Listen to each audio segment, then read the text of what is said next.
What's going on, everybody? Kalen here with Apex Performance Wellness and Rehab, standing alongside John, our doctor of physical therapy. Today we're talking about the split squat and its variations.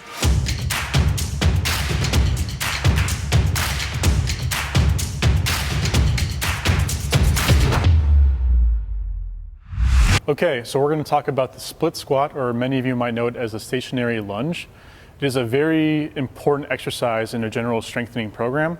It's going to help you with field sports, change of direction, overall balance and trunk control, all these things you need in your daily life.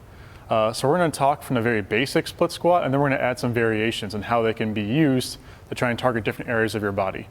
So Kaylin, let's go sideways facing the camera here. So we're going to talk about the front leg forward? Front leg forward, yep. The basic split squat.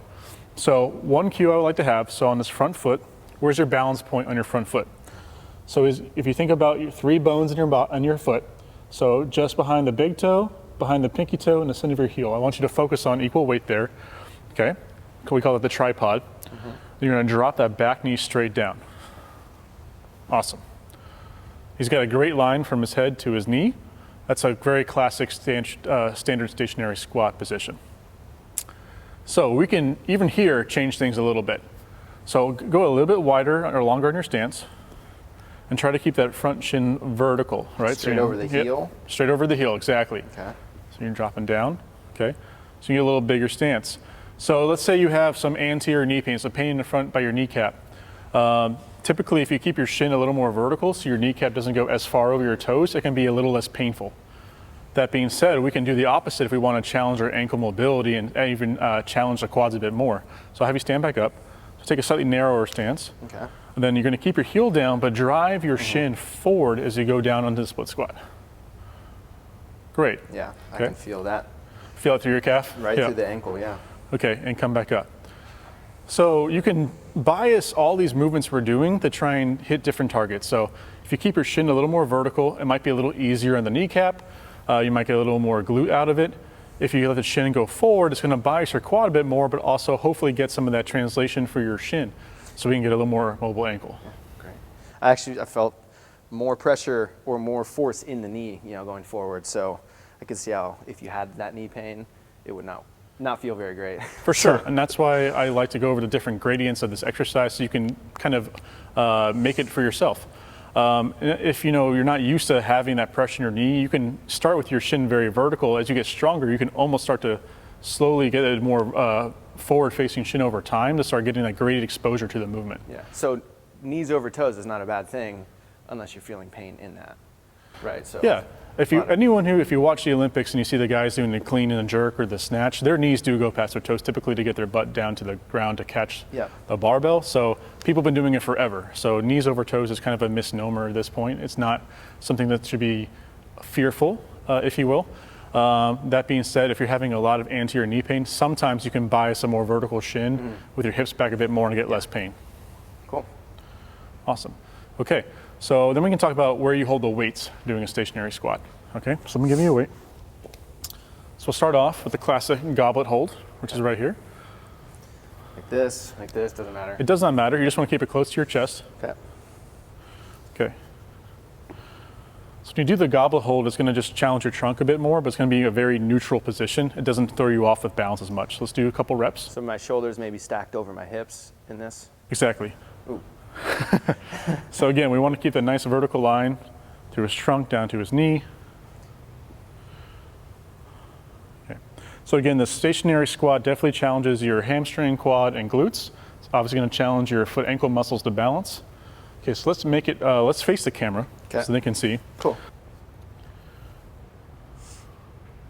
Okay. Awesome. So traditionally, you want to see that the knee stays in line with the center of the foot if you're looking at in the mirror as you do it. So it doesn't translate too far outside or inside of the foot. Right. So let's hold the weight in your left hand, down at your side. Left hand? Yep. Okay. So when I give people a unilateral one arm lunge, I like to have them do both sides. It challenges different parts of your hip and your trunk. So as he's doing that, his right side of his trunk has to kind of kick in so he doesn't fall over to the side. He's going to have his rotational muscles in his hip kicking in more to keep him balanced. And if you do the other hand, You're gonna get the opposite trunk a bit more, and then again, different parts of those hip rotators to keep yourself upright. Awesome. Okay, that's basic. And then you can also, for heavier weights, hold them in both hands. So we're gonna move to something called the front foot elevated split squat. So the front foot elevated split squat can be used to give you a little bit different challenge, and it's gonna challenge the range of motion on that front hip. And it'll challenge a little bit of your quad in the back too. So we'll go front foot on the weight. Okay, so that's about 2 inches high. So as you Still notice, focusing on that tripod in the foot. tripod in the foot, and then that shin staying nice centered through the foot as you go down, down. So what that does, and especially as you use a higher stair, he's gonna get more range of his knee above his hip. So you're trying to strengthen the back of your thigh eccentrically into that range of motion. Say you have tightness in your hip, like it's really hard to get maybe to the bottom of a squat. That could be from ankle tightness, it could be from hip tightness, it could be from just coordination and strength, or a little sprinkle of all the I feel above. like you're talking about me, because recently, just the other day, we were doing this exact movement because I have a lack of range in my right hip compared to my left. So this one hits home to me. And then he has stiffness in his left ankle compared to his right ankle. So we're using different variations of the split squat to try and slowly adapt his ankle and his hip so he has a little more symmetry in the squat. Let's make it even higher. Let's see if they can really see the range of motion here. Yeah. If they can't see it, I can feel it. So this one should work. Yep. You see now his knee's even higher compared to his hip. So that's how you really start to progressively over time challenge the depth of that hip. Come back up. Okay. If you wanted to challenge your ankle, what he could do is as he's going down, he can This is push. the bad ankle. Yep. He can push his shin further over the foot. So now his Achilles, all the muscles in the back of his calf there, it's called eccentric loading. They have to lengthen to get him there with a load. So eccentric loading is one of the best ways to actually gain range of motion back. So that's the goal here. Keep the heel down. Keep your heel down. Yep. Okay. How's that feel, Kaylin? Feels good. Feels good? Okay. Tightness in the ankle, but feel a good stretch in the back. Yep. So one thing to be a little careful of is if you're getting a lot of sharp pain in the front of your ankle, you might want to back off a little bit so you're not going to make it too sore. A little bit's probably okay in the grand scheme of things, but we don't want to necessarily be afraid of pain with movements, right? As long as it's not too sharp or debilitating. Right. Now we're going to talk about having both feet elevated. So if you want to get even more onto balance control. What's the main benefit of both feet being elevated? Increased range of motion. Okay. So as he goes down, he's going to get that increased height from the front leg, but also increased quad length in the back. Yep. So it's a great way, again, with taking it slowly to get that strength, you're going to build that range of motion control from the back and the front. So say you do a lot of sprinting in your sport, you want to have that range of motion between your two legs so you can cycle through well. Cool. Awesome. How'd that feel? Oh, good. Oh, good? Absolutely. Okay. Good stretch in that back hip, back quad. So another thing we can do is called a calf biased front foot elevated split squat. So with this, we're trying to challenge the stiffness of your ankle. Okay. So what you're going to do, Kaylin, is you're going to just put your forefoot on here and have your heel off as you do it. So as he goes down, what you want to see is that his heel can stay above the parallel. Ooh, and not, he's going to challenge that calf. So I use this quite a bit with patients who have like long-term calf weakness. And then, that in many sports, when you're changing direction or you're landing from a jump, you land a lot with your ankle kind of bent and having to load up. So you want that stiffness and strength of your Achilles and your calf to be more athletic.